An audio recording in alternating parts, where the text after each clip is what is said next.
Halo semuanya, jadi kami hari ini ingin membahas teori dalam komunikasi organisasi. Jadi itu ada dua teori di sini, yaitu Organization Culture Theory dan Situational Crisis Communication Theory atau bisa kita sebut SCCT.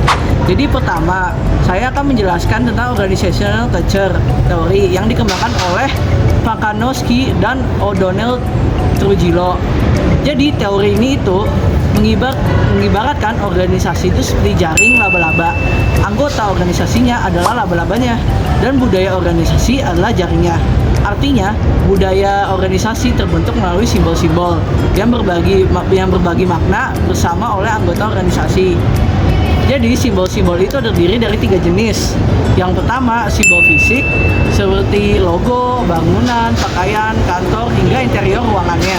Lalu yang kedua itu ada simbol perilaku seperti ritual, kebiasaan organisasinya, terus tradisi kantor, penghargaan, sampai hukuman. Dan yang terakhir itu ketiga adalah simbol verbal. Misalnya itu kayak jargon, cerita-cerita internal, lelucon, mitos, dan sejarah organisasi itu dibuat gimana. Jadi untuk memahami budaya tersebut, peneliti sering menggunakan metode etnografi. Ini adalah observasi langsung terhadap kehidupan sehari-hari anggota organisasinya, sehingga menghasilkan yang disebut thick description, yaitu penjelasan mendalam tentang makna di balik perilaku mereka. Jadi budaya organisasi terlihat melalui cultural performance seperti ritual kerja, storytelling, interaksi sosial, dinamika kekuasaan, dan serta proses belajar peran di organisasinya. Oke, jadi selanjutnya saya akan menjelaskan teori kedua yang tadi udah dibahas oleh teman saya, yaitu Situational Crisis Communication Theory atau yang kita bisa sebut SCCT. Jadi teori sendiri ini pun dikembangkan oleh W. Timothy Combs. Jadi krisis adalah peristiwa tak terduga yang bisa mengancam reputasi perusahaan, keuangan, atau keselamatan publik. Dalam teori SCCT, yang paling penting adalah bagaimana publik memberikan atribusi atau menilai siapa yang bertanggung jawab atas krisis tersebut. Ada 3 faktor utama yang mempengaruhi atribusi itu.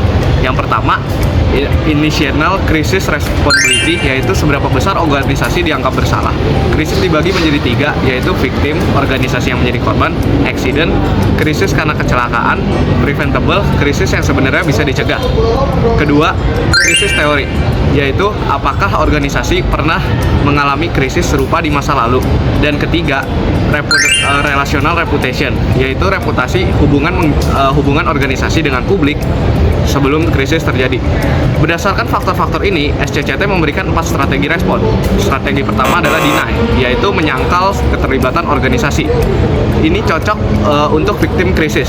Kedua, diminish, yaitu mengecilkan tanggung jawab dengan alasan atau justifikasi. Ini cocok untuk accident krisis.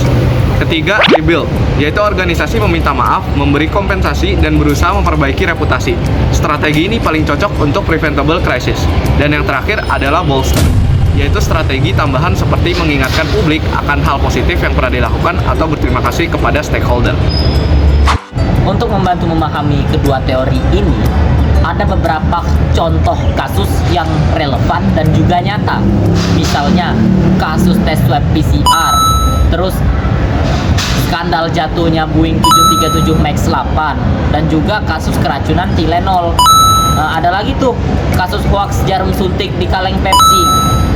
Setiap kasus tersebut pastinya membutuhkan strategi komunikasi krisis yang berbeda sesuai dengan klaster krisis dan juga atribusi publiknya. Nah, dari penjelasan teman-teman saya sebelumnya dapat disimpulkan bahwa organizational culture theory membantu kita untuk memahami bagaimana budaya organisasi terbentuk dan muncul melalui simbol-simbol budaya. Sementara itu, situational crisis communication theory menjelaskan bagaimana organisasi harus merespon krisis secara strategis, cepat dan tepat agar reputasinya tetap terjaga. Sekarang kita masuk ke latar belakang dan juga sejarah dari Organizational Culture Theory. Jadi Organizational Culture Theory atau teori budaya organisasi itu berkembang dari pemikiran bahwa organisasi itu bukan hanya sekumpulan struktur, aturan, atau sistem kerja, tetapi juga merupakan ruang budaya yang penuh dengan makna. Jadi dalam teori ini itu menjelaskan bahwa teori ini itu dipengaruhi oleh disiplin antropologi dan juga sosiologi, yang khususnya itu pendekatan etnografi, yang meneliti bagaimana manusia membangun dan memahami realitas sosial melalui simbol, ritual, dan juga cerita. Tokoh utama dalam teori ini adalah Michael Pakonowski dan juga Nick O'Donnell Trujillo. Dalam hal ini, mereka melihat bahwa organisasi itu sebagai sebuah budaya hidup, bukan sekedar mesin yang bekerja secara mekanis. Sekarang kita masuk ke latar belakang dan juga sejarah dari Situational Crisis Communication Theory. Jadi dalam teori ini itu berbeda dengan teori budaya organisasi yang fokus pada kehidupan internal organisasi. Nah, dalam Situational Crisis Communication Theory atau biasa kita singkat jadi SCCT, itu muncul dari kebutuhan praktis organisasi dalam menghadapi krisis. Teori ini dikembangkan oleh W. Timothy Combs, yaitu seorang akademisi yang fokus pada komunikasi krisis dan juga reputasi organisasi. Jadi SCCT itu lahir karena banyak organisasi yang gagal menangani krisis bukan karena krisis itu sendiri, tetapi karena strategi komunikasinya yang tidak sesuai dengan situasi.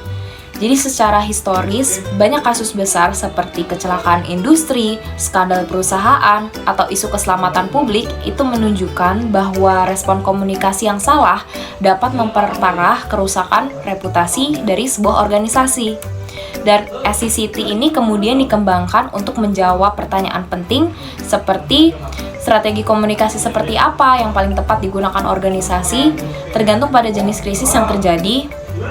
Nah, Combs ini menggabungkan konsep atribusi, yaitu bagaimana publik menentukan siapa yang harus disalahkan atas suatu peristiwa.